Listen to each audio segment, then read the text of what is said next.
The Daily Dose of News. My name is Andrea Torres, and today we're going to talk about medical beat, specifically about the maternity and the tackles women go through when it comes to this topic. Here with us is Dr. Beverly James from the Sharp Bridge Hospital from Women's and Newborns in California. Welcome, Dr. James. Thank you, Andrea, for having me. My first question for you today is, tell us, what is the process a woman has to go through when they have to apply for the hospital when it comes to knowing their due date for the birth?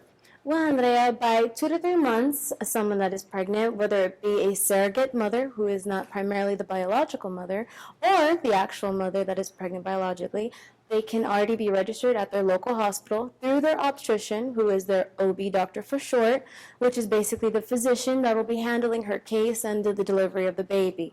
And pretty much through that process, they'll go to the local hospital that's connected to the doctor, fill out the proper paperwork, make sure everything's lined up, and they'll also have a room, as you can say, reserved for them for when the baby's delivered. And even in case of an emergency and the baby's delivered early, the hospital already has the paperwork available to them. So it's always best to be prepared ahead of time.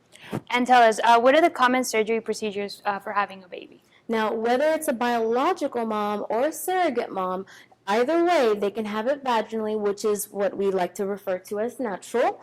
That's pretty much the baby is pushed out through the natural cavity of the pelvis, whereas she can also have a C-section. Now, a C-section can occur 2 ways. Either she has the physical ability to have a C-section, she's healthy, and that's just her preference, or the doctor might choose to have an emergency C-section. Now, in many cases, she might develop preeclampsia or other, increment problems during the pregnancy. So pretty much if there's an emergency C-section, although she may want to have it natural, that just might be the case to deliver a healthy baby and to make sure the mother is safe. So I heard recently you had your firstborn. Actually, I did. Congratulations. Thank you so much. And tell us, what was the most memorable moment of that day? As cheesy as this may sound, Andrea, it's just the moment you literally hear the baby's first cry. It's so beautiful. You've always wanted to know, who is this person growing inside me? Who's kicking me? You want to know what their face is. You've seen all the ultrasounds. You've gone to all the appointments. But to finally hear that voice that they're alive and here today, it's a beautiful moment, I would say.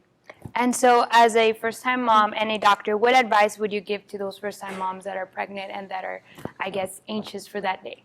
I would definitely say it's worth the wait, but more importantly, don't stop pursuing your dreams just because you're becoming a mom. Many women feel that in their fields, and even my own, that children put a stop to everything, but that is not true. On the contrary, and I am proof of that. And not only it's also my parenting through my parents and seeing my grandparents raise.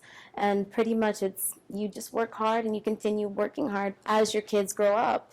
It's a beautiful experience to have. Mm-hmm. Well, thank you very much, Dr. James, for coming. Thank you, Andrea. And thank you for listening to or for watching us here at the Daily Dose of News with Andrea Torres. See you next time.